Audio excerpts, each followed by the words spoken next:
Good morning from this beautiful spring day in Washington, D.C. I wish everybody a nice weekend and nice Sunday.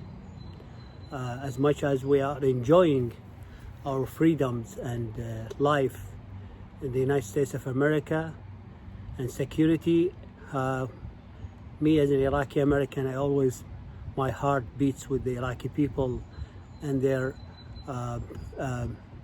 quest for freedom and democracy. I'm going to try to be very fast, but there's something very important happening, very dangerous, which I'd like you to know, my friends and my close friends, my friends in Washington and elsewhere. Since the liberation of Iraq in 2003, Iran undoubtedly was the sole main perpetrator who tried to squander the Iraqi democracy and the Iraqi freedom. The Iranians killed hundreds of American soldiers. To be exact, according to the Pentagon figure, 603 Americans were killed by the Iranians, by Qasem Soleimani. And the Iraqi people quest for freedom and democracy has been suppressed by the Iran's terror. Many of the terror networks, even on the Sunni sides, not only on the Shia sides, were funded by Iran through Syria. And this is something many people don't really realize in Washington. So Iran has not only killed the 603 Americans through their Shia militias, they also killed thousands of Americans through Sunni terrorists who they funded directly or indirectly and facilitated their work. So what we see in Iraq today is a devastated country. A country has no economy. Iran is milking Iraq every day, killing people every day. Now, the demonstrations which was started in October 2019 showed that the Shia base for Iran, the Shia populace for Iran, which they claim they own, which they claim their loyalty, went out in the streets on a massive revolution. According to government figures, which I don't trust, 3,000 demonstrators has been killed and 30,000 has been injured. Real numbers, many false, this number. Maybe 10,000 or more has been killed. Countless numbers of people have been kidnapped, killed, tortured to death by Shia militias with Iranian direct orders. Now we're hearing of diplomatic efforts.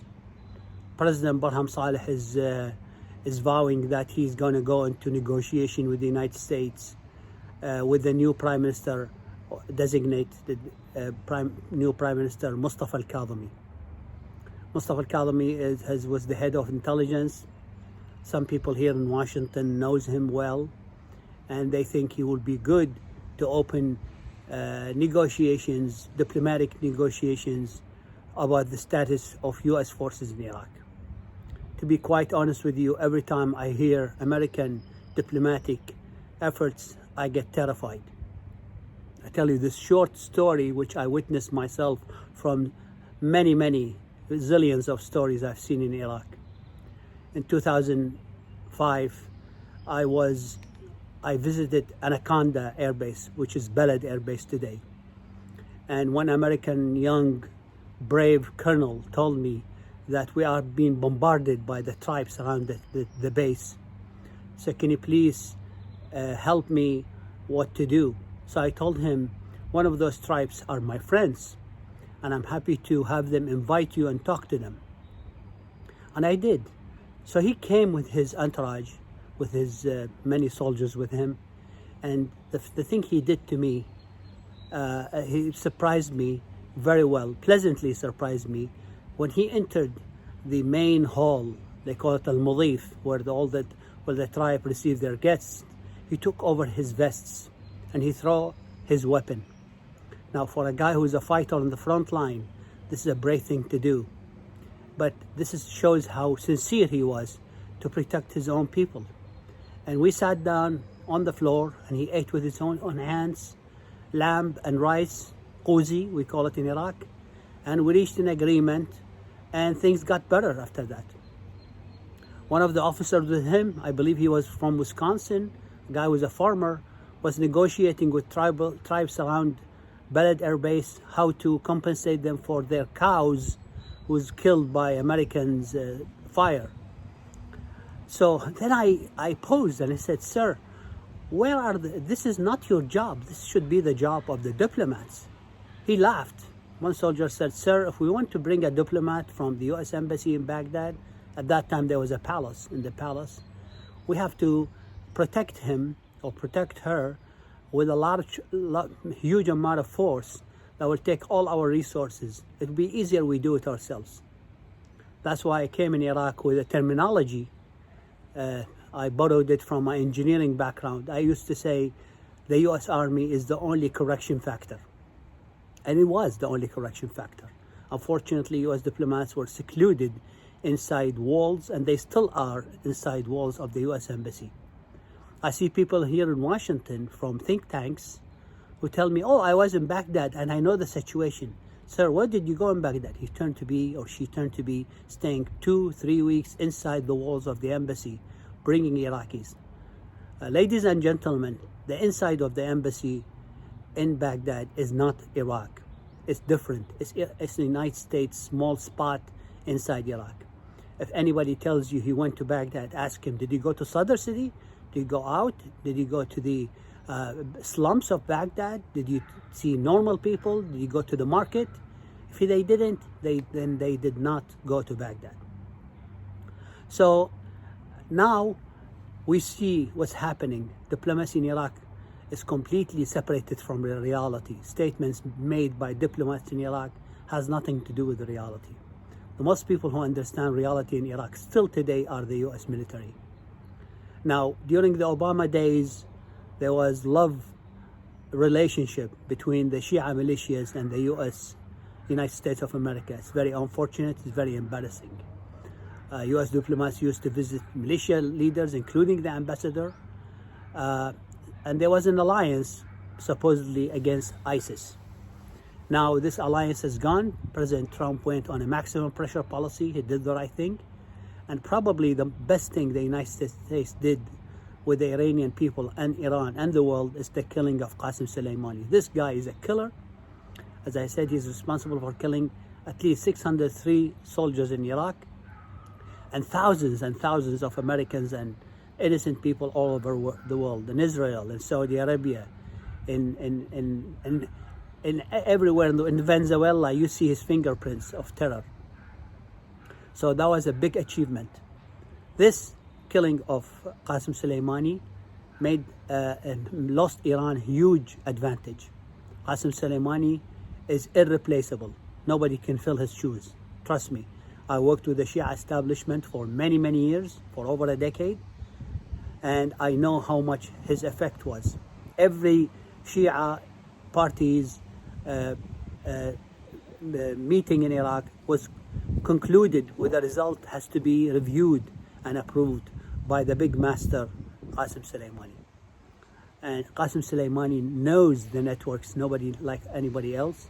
He does have huge network of terror, of money laundering, of money movement, and he has ambitions, believe it or not, to create a second Islamic Republic in Iraq, alternative to the one in Tehran. In case if the Iranian people rise up or Khamenei died, he has another Islamic Republic in Iraq.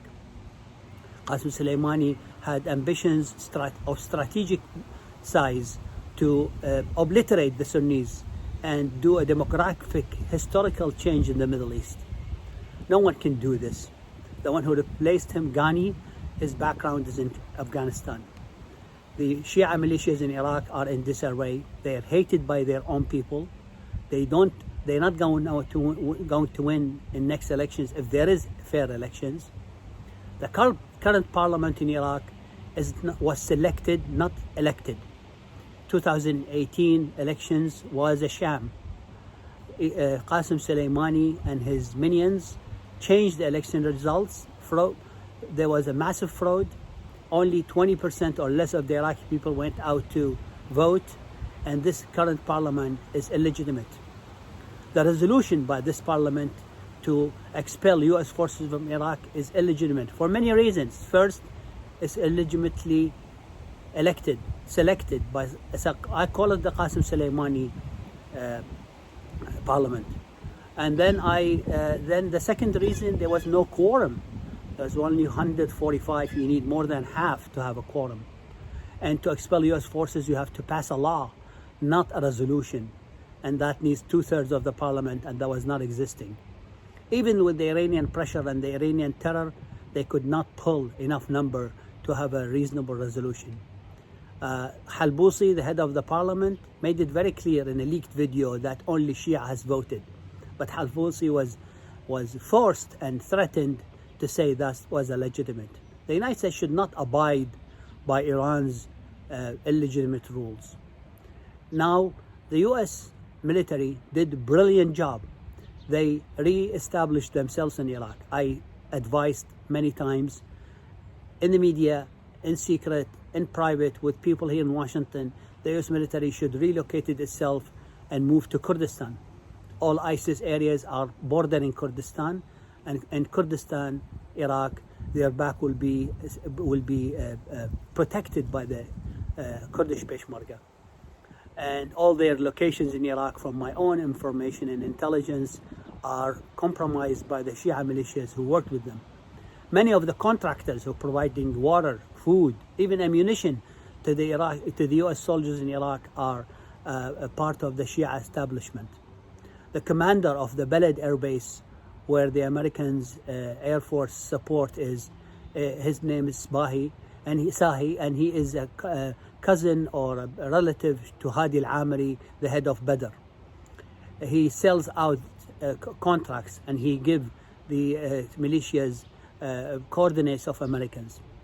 Now, Iran has mobilized hundreds of millions of dollars and thousands and tens of thousands of militias, recruited Sunni terrorists, even created its own new version of ISIS.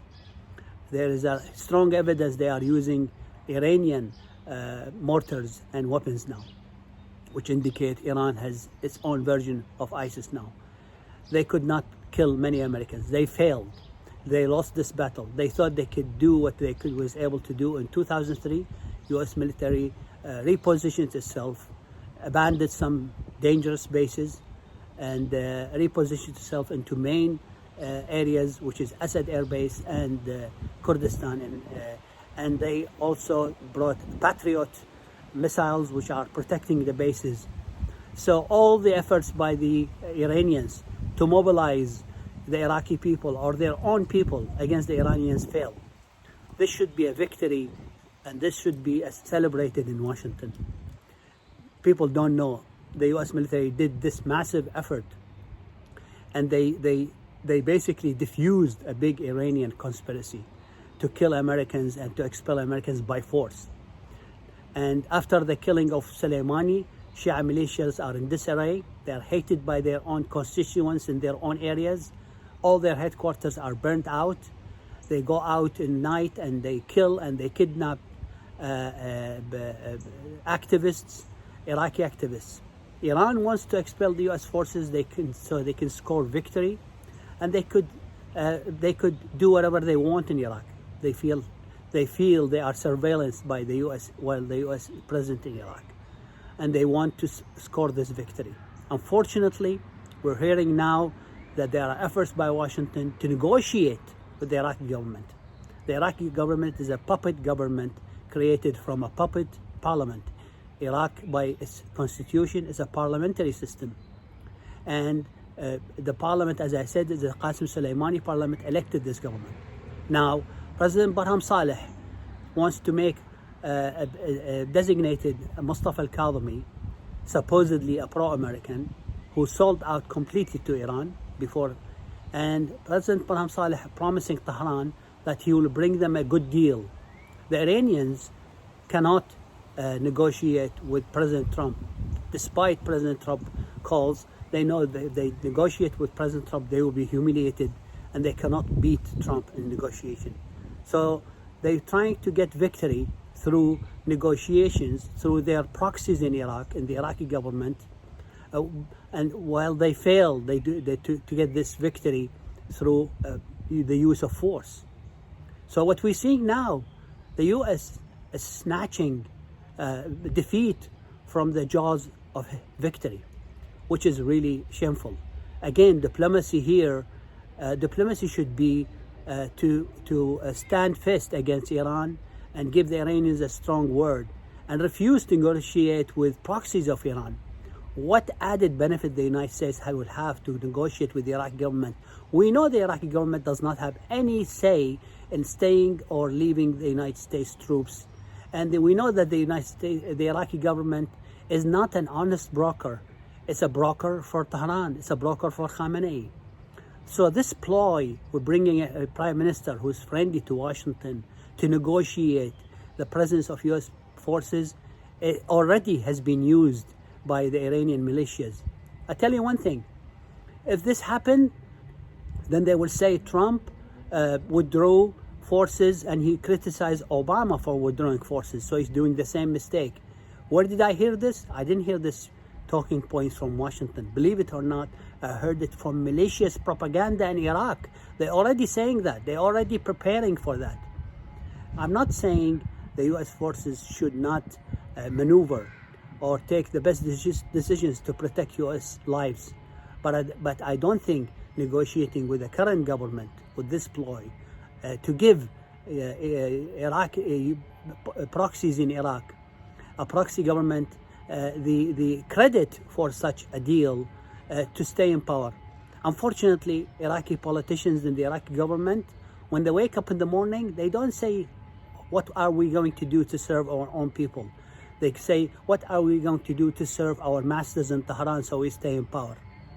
The U.S. should not give them the credit to do that. We don't need to. We already won this battle. I remember when the great late Fuad Ajami came to Baghdad, and we went on a tour. We went to many places, to markets, to places to meet with the U.S. Army. And he said, everywhere I go with the U.S. diplomats, I see PowerPoint. Then he created this funny, ridiculous statement or description. He said, this is the PowerPoint versus the word of darkness. This is exactly what's happening. People exchanging memos in Washington about what to do with U.S. forces, and treating the Iraqi government as if it's a legitimate government, treating Iraqi government as if it is a sovereign government. It is not. Let's face reality. This government is a phony, is a satellite for Iran. Many people in the Iraqi government think Iraq should be part of Iran. They don't call it Iran. I've seen this in meetings. They call it the Islamic Republic. Why? Because that means Iraq is part of this Islamic empire. So I think people should pay attention to this ploy. President Barham Saleh had a pampering interview with Christiana Manpour, a Hillary lover, a Trump hater, who mentioned Qasem Soleimani killing without even trying to say he is a terrorist. And President Barham Saleh said something self-condemning, I would say. He said, the current designated Prime Minister, Mustafa al-Kadhimi, was a successful journalist and a human rights activist. Where would you see a head of intelligence becoming a human rights activist becoming a head of intelligence? Well, Mr. Barham Saleh, this guy, when he became the head of intelligence, 3,000 protesters, young, innocent protesters, was killed, millennials, was killed by government and militias. When this guy, human rights activist, was the head of intelligence, 30,000 has been injured. When this guy is the human rights activist was the head of intelligence, thousands and thousands of people were kidnapped and killed. So what I'm trying to say, this shows you how separated from the reality the people in the green zone in Iraq who are ruling Iraq are. That shows you how separated from, how eager to stay in power and separated from the quest of the Iraqi people for freedom.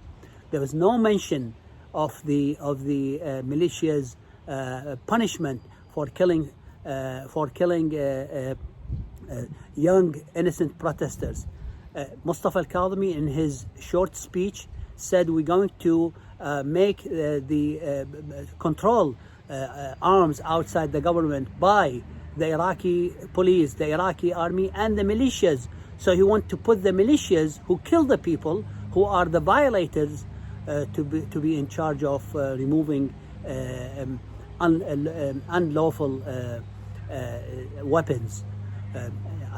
Before I end, I'd like to tell you the resolution or the law which was voted in during Abadi, Prime Minister Abadi, to make the militias part of the government or part of the armed forces of the government, is in contradiction with the Iraqi constitution, clause 9A, clause 9B3, which says there shall not be any militias outside the government. This constitution was written by the same Shia people who are leading these militias now in 2005. And in clause 13 of the Iraqi constitution said there shall not be any law in contradiction with this constitution. So the law which they claim to Washington that made the militias al-Hashd, PMU, legitimate is not legitimate, and the US should not fall for these lies. I urge everybody in Washington to stop these negotiations and not to give this Iranian puppet government in Iraq any legitimacy and any recognition. Thank you very much.